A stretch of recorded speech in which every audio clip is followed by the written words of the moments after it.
আসসালামু আলাইকুম রাহমাতুল্লাহ। বাংলাদেশের সার্বভৌমত্ব রক্ষা করার জন্য বিজিবি যখন সর্বসময় কাজ করে থাকেন, অর্থাৎ 1 সেকেন্ডের জন্য তারা যদি পাহারা বন্ধ করে দেয়, কনফার্ম বাংলাদেশ এর সীমান্ত রক্ষা খুব দুষ্কর হয়ে পড়বে। ঠিক তেমনি তোমাদেরও একটা ছাত্রদের অবশ্যই সর্বসময় তার সার্বভৌমত্ব, তার ভবিষ্যৎ রক্ষা করার জন্য অবশ্যই সর্বসময়ের জন্য ঠিক বিজিবিদের মতো পাহারাদার হিসেবে কাজ করতে হবে। অর্থাৎ তুমি তোমার জীবনকে যদি স্বাবলম্বী করতে চাও, 1 সেকেন্ডের জন্য সেই সময়টাকে নষ্ট করা যাবে না। তোমার স্টাডির উপর সবসময় থাকতে হবে। তোমাকে বিশ্লেষণ করতে হবে যে কিভাবে পড়াশোনা করলে তোমার লাইফটাকে সেটেল করা যাবে।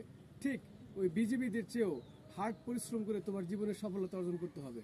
অবশ্যই অবশ্যই কেউ কখনো সময়কে নষ্ট করবে না, ইনশাআল্লাহ। মনে করেই না।